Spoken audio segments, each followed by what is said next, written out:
Yes guys, I'm going to show you exactly what you need to do in order to learn how to do the handstand. Even if you are a complete beginner, this is a step-by-step guide so that you can get it in just a matter of weeks, okay? So before we get into the first exercise, there are two quick things that I need to explain before we begin. The first being that this is a skill-based exercise. It's not quite like the bicep curl or the squat where you need to rest consistently in order to grow. As it's a skill, practice really does make perfect. And not just that, perfect practice makes perfect.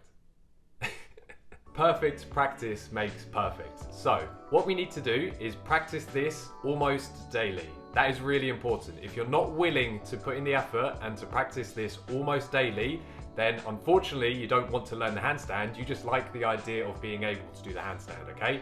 It's gonna take a lot of time, it's gonna take a lot of effort, and it's gonna take consistency, all right? The second thing is, before you begin, if you feel like you should lose a bit of weight, then please do. Whether that's through resistance training or playing a sport, anything like that, if you can lose a little bit of weight to be as lean as possible, that will help you. At the end of the day, you're balancing on your hands, and if there's so much weight going through your wrists and through your hands, that might cause you a little bit of damage. So if you think you need to, then do, and then come back to this video, all right? So do spend some time warming up your wrists, only a couple minutes, that's all it takes. But trust me, especially at the beginning, this will help you, and it will help to prevent any injuries that might happen along the way. And then if you feel like it would help to have some wrist supports, I myself use these a lot, almost every time that I practice, because after some time on your wrists, it does build up a lot of damage, especially if you do this quite a lot like I do, all right? So the first thing that we need to do is get over to a couch or a chair or anything like that, and we need to get our feet up onto the couch and then make sure that as much of our body weight is onto our hands as possible.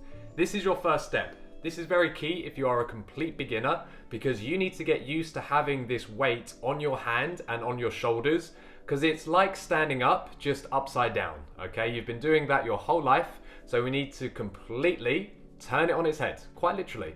So spend as much time on your hands as possible. Do this the first couple of sessions if you are a complete beginner, and then once you feel more comfortable on your hands and stronger in your shoulders, then you are able to move on to step 2. This is really important. So step 2 involves being on the wall, and this is where the bulk of your training and your practice is going to come from, okay? Once you've built up the strength, you should be able to practice this every other day, if not every day.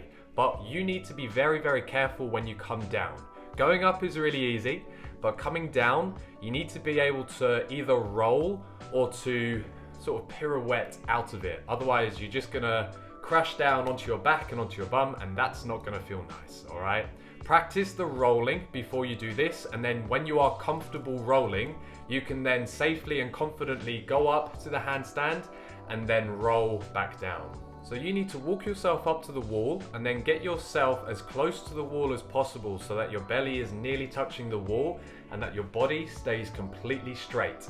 This is a very important detail, because if your back is curved, especially your lower back, when it comes to moving away from the wall, you will have built up a bad habit and you will not be able to balance for more than a couple of seconds. So that's why I say perfect practice makes perfect. It's no good just practicing. You have to be, from the beginning, perfect in your form. So you need to hold this for as long as possible. Up to 30 seconds is good. So once you've done about 30 seconds, you can then walk yourself back down, or you can just roll out if you're getting very tired. So you need to get to the point where you can hold that there for 30 seconds, no problem. Because then that way, your arms, your shoulders, your hands, your wrists, everything is strong enough to hold you there long enough in a full handstand. Which means that you need to be relying on your hands and your arms more often than not. So once you get quite good at holding this against the wall, you need to start tiptoeing away from the wall. So this means, do be careful, do be very careful, because if you push too hard, then you will fall over, and that's when you roll out and you safely dismount the handstand. But you need to be able to balance just a little bit away from the wall, but have the wall close enough so that you can go back to it and then reset. This is going to take a few weeks. A lot of practice, as I said, almost every day, but then you will get this, which leads on to step 4. Only move on to this next step when you feel you have enough strength in your arms, your shoulders, and keeping the balance there on the hands, because you're going to try and balance now using the wall a little bit less. So the first thing we need to do is practice the kick ups. So the way you kick up is go close to the wall with your hands And then with your legs, push up. Don't worry, the wall is going to be there, but you do need to get a lot of effort into there to get your legs all the way up, and then to catch yourself there at the top as well, because you don't want to kick all the way up and then just come straight back down. So this is where a bit of balance comes into play, which you should have practiced in the previous step. So make sure that you get close enough so that you do catch yourself against the wall, but then you still have a straight back, good posture, and you're not curving your back, especially at the lower back.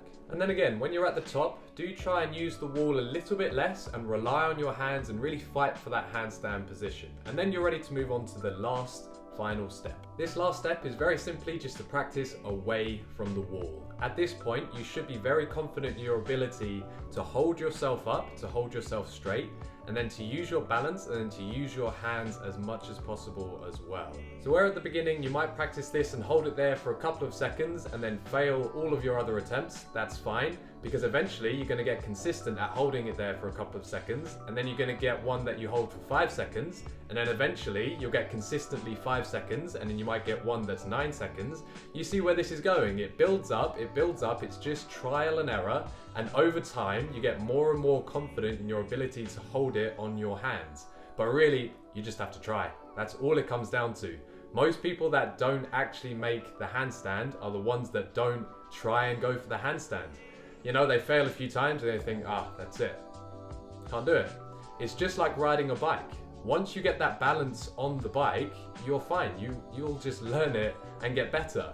It's the same with the handstand. Your balance will be off at the beginning. You will fall, hence why you need to roll out of it. You need a bit of space to do that. But once you get better and better and you practice and you practice and you hold it there longer and longer, it will get easier, it will get better, I promise. And that's all you really need to do, guys. If you practice these every day, or at least almost every day, you can get a full handstand and hold it there for 10 seconds in just a few weeks, okay? But you have to practice, have a little bit of patience, do this as much as you can, and then let me know once you get it, all right?